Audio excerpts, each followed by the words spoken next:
Do you know why you will never be happy? It's because you've believed the lies that society has told you. Things like, the most important thing is to be happy. Happiness is the goal. Only do things that make you happy. You've been tricked into chasing happiness. You've been tricked into this rat race where you can never succeed. You've been tricked into making happiness a goal. And that is quite honestly the most stupid thing you could ever do. Happiness should never be the goal.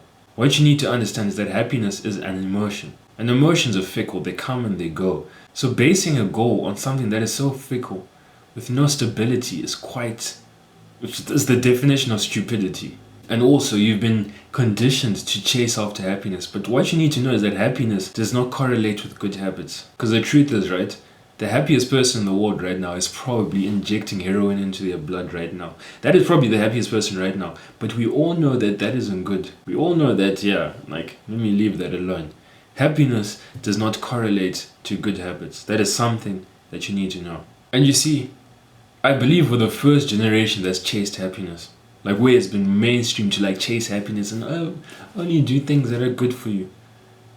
But we are most probably the most messed up generation. We have the highest suicide rates. We have the most people with mental health conditions.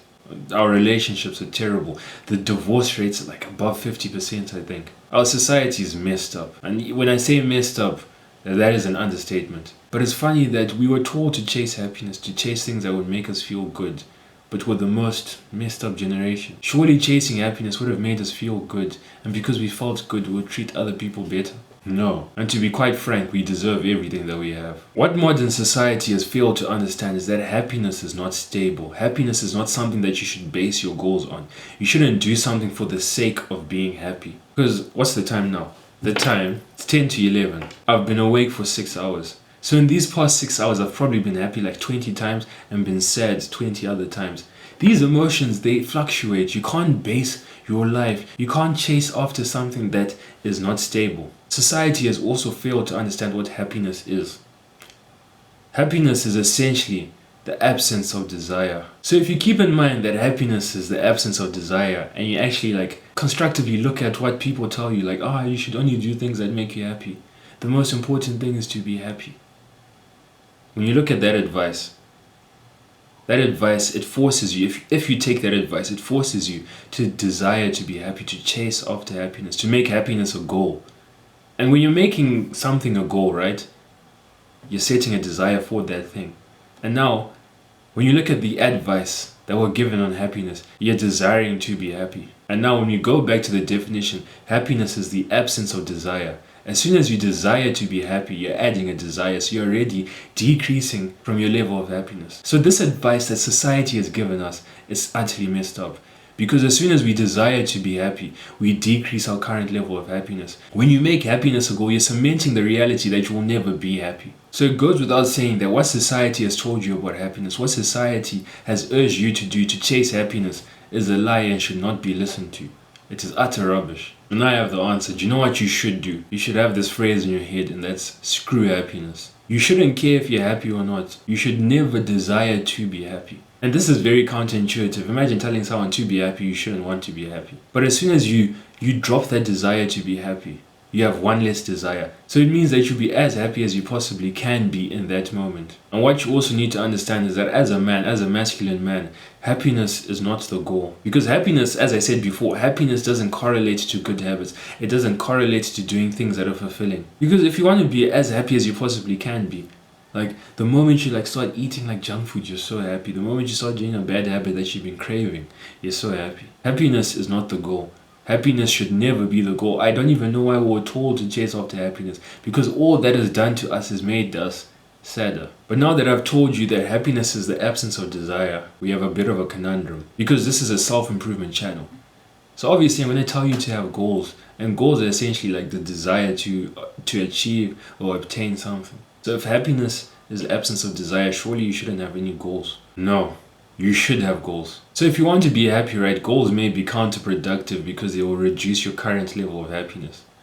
But what you need to remember is that happiness is not the goal. So now I'm going to give you a new happiness framework that has worked wonders for me. And the first thing that you need to do with this framework is set goals. You need to set goals that you're going to strive after, things that you can align yourself to and live your life by. And the key with setting these goals is you have to ask yourself, am I willing to sacrifice my happiness until I obtain this thing? Because that's when you can truly see if a goal is worthwhile, if it is worth your time. So goals like setting up your finances, goals like becoming better. TJ! Goals like improving your body, developing that aesthetic body. Those goals are worth it. Those goals are worth Those goals are worth the momentary decrease in happiness. Like you decrease your happiness for and it's not even by a lot. And if those goals are worth decreasing your level of happiness slightly, then go ahead. So now this is where I'm going to go on to the framework. Instead of chasing happiness, there are 3 things that you should ask yourself. Number 1, am I proud of the work that I've been doing recently? Number 2, am I fulfilled by this work? And number 3, am I grateful? Unlike happiness, if you chase after these 3 things, you will be able to obtain them. You will be able to obtain a desirable answer to these and to answer yes to all of these questions. So if you chase after answering yes to these 3 questions, you're going to be more productive, you'll get more work done, you'll make more progress towards your goals. And because you're making more progress towards your goals and you're improving, you're naturally going to be more proud of yourself.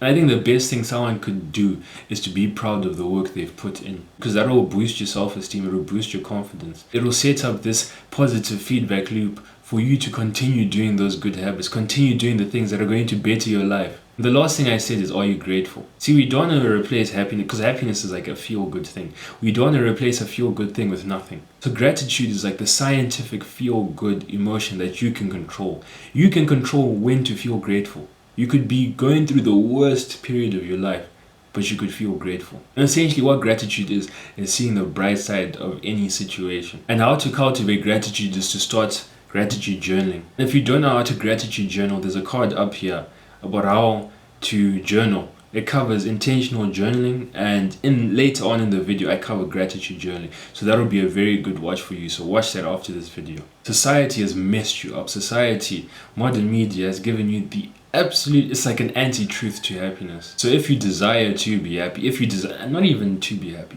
if you desire to live like a good man, to live a good life, you have to drop this desire to be happy and take my advice. And you know what, try it. You may be doubting the things I'm saying. You may think that I'm a negative guy saying, this is toxic. You shouldn't tell people not to desire to be happy.